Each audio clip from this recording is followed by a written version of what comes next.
We are ready for closing statements, and you have 2 minutes, Mr. Hestrin. Thank you. Ladies and gentlemen, again, I want to thank you for being here and taking the time to listen to this. This is an important election for our community, absolutely important. We have to have new leadership. We have to have a new era of leadership in this office. And I want to just remind you of the things that are most important to me and the things that I want to accomplish as your district attorney. I'm going to work hard every day to end early release of prisoners. That is the #1 goal. We cannot run a justice system where the average time that a felon spends in our jail is 10 days. That's what's happening right now. 10 days. Someone is convicted and they're released. The system is broken down and the courts have become a revolving door of criminality. We've got to do everything that can be done to solve this problem. We have to refocus on the most important crimes: gangs, sexual assault, domestic violence. Those are the areas that we have to put our top prosecutors in and our highly trained advocates and investigators and make sure that we're getting the job done for the public. We haven't been doing that. We have not been focusing on those areas. And lastly, this community prosecution unit is going to change the way the community looks at the DA's office, and it's going to change the way our DAs interact with the public that we serve. And we're all excited about this. This was an idea that some people brought to Mr. Zellerbach, and his attitude, his response was, we're not social workers. You know what? I don't think that a prosecutor working on crime prevention makes us a social worker. I think it makes us a prosecutor. And I'm going to have our DAs out there in these communities. They want to do it. They're inspired to do it. And lastly, I want to talk about leadership. Leadership and integrity matters immensely in our line of work. And the district attorneys want new leadership. Let me ask you this.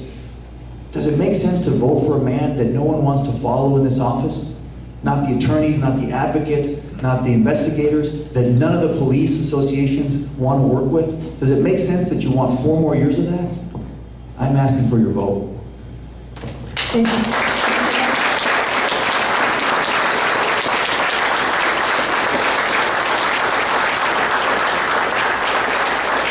Mr. Zellerbach. Yes, thank you. The same groups and organizations and most of the same people that supported Mr. Pacheco are supporting Mr. Hestrin. The DA's union supported Mr. Pacheco. Yes, I went and spoke to the DA's association and told them that I hadn't decided whether I was going to run or not. I enjoyed being a judge. And if I'd known about realignment that happened after I took office, I probably would have stayed on the bench, because that's a challenge and a difficult problem that we're still struggling with. The fact of the early release from jails, the DA has very little control over that. The sheriff is under a court order. We don't have enough jail beds in Riverside County. We have 3,900. San Bernardino has 6,500. We need more jail beds. The sheriff and I are working on that problem and issue as well. But nonetheless, the DA has little control over that. The DA's office is not a frontline law enforcement agency. That's not our job or primary responsibility. Our primary responsibility is to make sure that when we file a criminal case, that we prosecute it to the fullest extent of the law and that we are successful in court. Our success in court is our best barometer.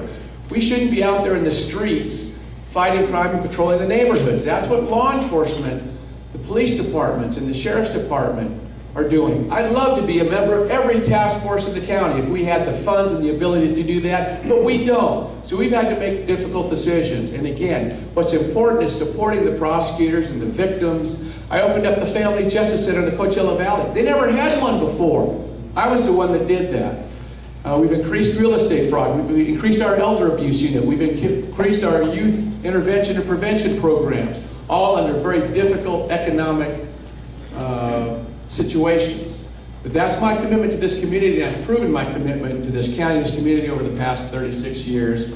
And again, I appreciate you being here tonight and listening to us. Thank you. Thank you.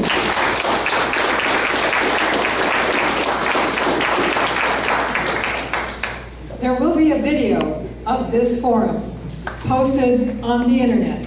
It will be seen at the Riverside League of Women Voters website, which is riversideleague.com. So if you want to share it with a friend or a neighbor, it will be there for you, but not for a couple of days. So give us 2 days to get it up, and then the video. I just want to thank the group, the Latino Network, and the League of Women Voters. Thank you very much. Thank you.